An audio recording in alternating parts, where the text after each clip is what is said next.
Hi. So I'm a little nervous being up here, but I'm glad you chose me. So that means your desire was stronger than your resistance. If your fear had been the most dominant, we would not have seen you. So your desire is more dominant than your fear. So the calling, you see what we're getting at? You're just always wanting to watch that balance. Soothe yourself, talk the fear down. Nothing serious going on here.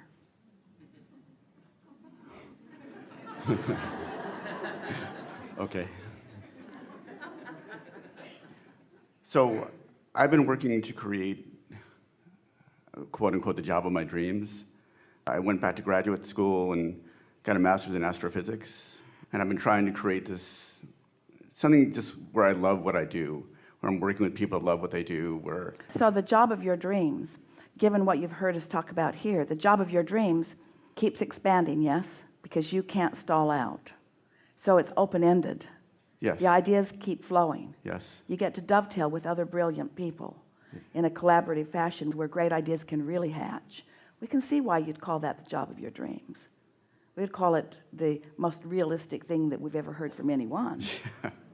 Doesn't feel like a dream, it feels like a sure thing to us. But in the process, I can't see myself there. What I feel is, I feel anxious. Well, then don't try to force it, because if you try to see yourself there and can't, then you practice not being able to see yourself there. So you got to back off from it a little bit and be more general about it. So what can you see? I can see the ideas. I mean, I can see the beauty. I'm fascinated by the beauty of the universe and what's possible. So here's the thing. Remember, step one, you already launched it. You don't have to do that again. You already identified what the job of your dreams is. Step one is done. So you don't have to go back and revisit that. So now, step three is what you got to do. Focusing on the beauty of the universe. Is that easy for you? Oh. If that comes easy to you, then just do that. This is so fascinating. This is so amazing. This is so incredible. Look at the synchronicity of all of this. All you have to do is be in the receptive mode, and the job of your dreams will come into your experience. At the same time, I think of all things that I should be doing, you know, sending resumes out, talking to people, networking, following up on things that I haven't followed up on. Have you been doing that? Huh? Have you been doing some of that? I've been doing some, but not as much. How's it working out?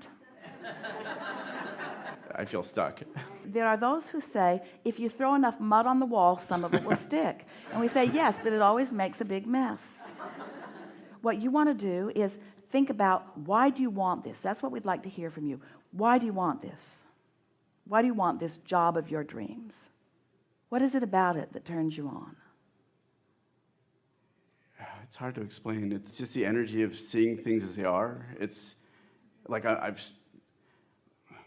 because I love the feeling of expansive thought.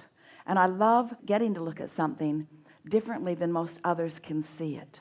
I love the mind expansion that is required in this. I love the free flowing of thought around it.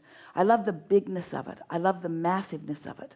I love the wholeness of it. I love the perfection of it. I love the wonder of it. I love the amazement of it. I love the co-creative genius of it. I love the unknown of it. Yeah, and something else comes up. Yes? It's a connection. It's when you see these things, I don't know how to explain it, but when you see these things in the universe... Well, we do. It's what we're talking about. That's that alignment. That's what that alignment is. That's that feeling of seeing the world through the eyes of Source. Just catching glimpses of the way it all works, of the way creation happens. How do you think all of this came into being? Exactly in the same way that we're trying to help you get a car in your garage. It's exactly the same process. All of these planets spinning in their orbit in perfect proximity to each other, and beyond and beyond and beyond and beyond and beyond. All of that thought vibration that with attention to it became actualized, and with attention to it became actualized in a rhythm of perfection. Everything always working out to perfection, you see. It's no wonder that it's thrilling to you to gaze in the direction of that, to look upward and outward and onward. It's no wonder that that's thrilling to you, you see. And what feels bad to you is when you come back from all of that and try to figure out how to put a resume together. Well, it's because it's too soon for that. Let the wonder of all of that keep inspiring you. Let it build within you until what comes across in your resume, you'll be so turned in, tapped in, turned on, that what will come across is something that's so powerful that it will be undeniable. You'll present your credentials. You'll let them know that you had the stamina and the wherewithal to go to school and get the degree and learn what you needed to learn. You've got the basics. But it's not the basics that ever carry anyone to greatness. It's the alignment that carries someone to greatness. Now, maybe the basics are necessary. We really don't think that they are, but in your world, let's say that the basics are necessary and you've got those, and so now you've got the basics, but now you've got something far more. Look at the athletes out on the ball court. Look at them. They're equal height, most of them, in equal weight, and they've got equal muscle capacity. But what makes the difference between those that have that eye-hand coordination? What makes the difference between those that are inspired, those that are so tuned in that they can tell what somebody else is going to do, those that see the big picture, that are looking for broader view, that know exactly where they need to be and where they want to be in the rhythm of what's going on? In other words, it's far more than just the basics. They've gone into alignment. They're using the leverage of energy that creates worlds, and that's what's flowing through them, you see. So if you will allow yourself to dream more and to feel the fullness of all of that longer, rather than doing more of that mundane stuff that everybody thinks that they need to do to jump through the hoops, so you allow yourself to rise above the fray so that you are in love with the universe and all of its possibilities, then that will come across in the way that you interview, in the way that you connect, in the way that you rendezvous with others. Possibilities. Science is so interesting. You know why it moves so slowly? Because everybody thinks everybody has to agree on everything. So you take the slowest minds and you drag them along with the fastest minds. Everybody has to agree. But it's always those that were thinking outside the box that figured everything out. Look at them all through history. Many of them were put in jail. They were so weird because they were not willing to follow. Well, those days are gone. Nobody's going to jail you. The worst thing that could happen to you is that they might misunderstand you, but they will revere you if you allow your mind to soar in the way that you have the potential of it soaring. So you've got the basics, you've got the credentials, you're in the game. Now let yourself dream into that place of feeling wonderful, and then the words that flow forth from you are, I was born for this. I've got this intuitive knowing. My mind takes me places that I've never been before. The idea of understanding this expanding universe, things occur to me. It is so exhilarating when you hook in with that broader perspective.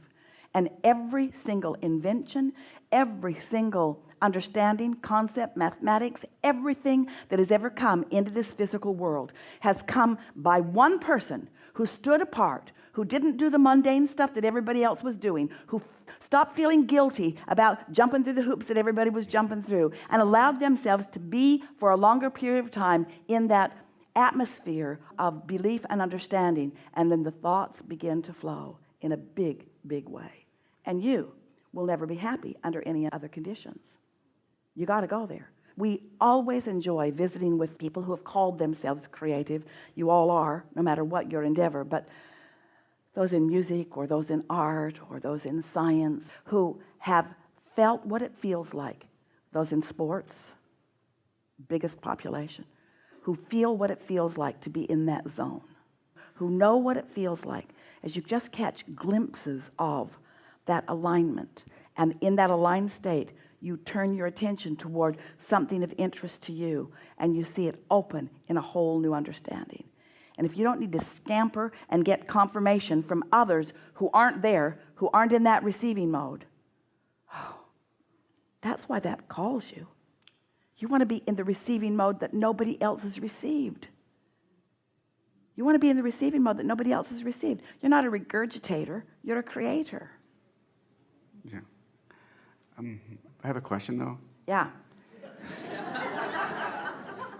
Well, we did get a little carried away.